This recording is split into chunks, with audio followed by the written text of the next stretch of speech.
Sekarang kita juga ingin mendengarkan analisa juga dari Mas Fitra. Mas Fitra, kalau kita berbicara, oke, dari 3 narasumber kita masih berbicara soal apa masalah dan potensinya. Tapi kita ingin mengetahui tren untuk 1 tahun ke depan nanti, bagaimana dengan berangkat dari kondisi kita saat ini, apakah kita bisa optimistis untuk melihat daya saing UMKM kita, kemudian pertumbuhan konsumsi kita bisa meningkat di tahun berikutnya? Kita bicara konsumsi. Nah, kalau kita bicara konsumsi, tadi sudah disampaikan berapa kontribusinya dan seterusnya. Tetapi kita harus tahu bahwa konsumsi itu adalah derivat. Jean-Baptiste Say pernah bilang bahwa supply creates its own demand.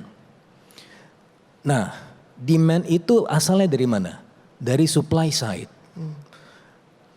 Kalau kita lihat dari persamaan konsumsi, consumption is sama dengan autonomous consumption ditambah BY, a fraction of income. Oleh karenanya konsumsi berasal dari pendapatan. Pendapatan itu asalnya dari mana? Dari industri, dari aktivitas ekonomi. Makanya di Asta Cita nomor 5 kita punya industrialisasi.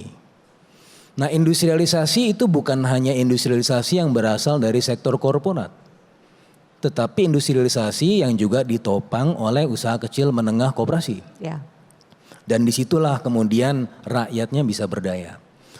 Nah, saya ingat di tahun 2002 ada satu report yang disebut sebagai Urata Report. Artinya apa? Kalau kita bicara mengenai Japanese model, itu bagaimana sektor UMKM-nya merupakan penggerak dari regional dan Japanese production network. Bagaimana industri-industrinya itu ditopang oleh sektor UMKM. Dan oleh karenanya kita bisa melihat bagaimana Jepang bisa sustainable. Ya. Ketimpangannya tidak jauh antara yang kaya dengan yang miskin. Karena memang UMKM-nya terlibat di situ. Nah, dengan kita mengungkit misalnya UMKM, koperasi menjadi penopang dari regional value chain. Ya, pada akhirnya apa? Itu bisa kemudian meningkatkan, kalau tadi yang disampaikan oleh Pak Maman, ada variabel-variabel lain yang juga kita harus perhatikan. Nah, variabel-variabel ini selain variabel investasi gross fixed capital formation yang tumbuh 6,99% itu, kita juga bicara mengenai sektor perdagangan internasional, which is actually my expertise.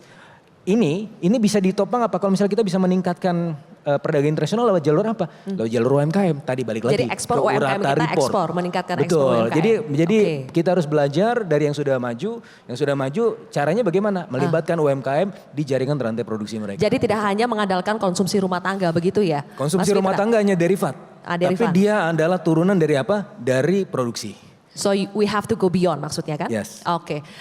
Bu Sinta mau menanggapi? Saya cuma mau mengatakan saat ini sebenarnya PR-nya kan di UMKM itu yang masuk national supply chain aja baru 7% ya. Sementara di global value chain itu baru 4%. Jadi kalau tadi mengatakan UMKM mau goes export itu memang PR kita. Karena ternyata kenyataannya banyak sekali tantangannya. Tidak semudah itu untuk UMKM ini bisa goes export. Jadi kuncinya ini gimana caranya kita bisa bawa UMKM untuk menjadi supply chain. Itu kunci yang utama. Karena kadang-kadang kita nggak bisa biarin UMKM itu jalan sendiri. Jalan sendiri. Iya.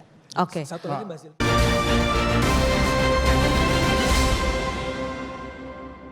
Dipersembahkan oleh, didukung oleh Jelajahi cara baru mendapatkan informasi. Download Metro TV Extend sekarang.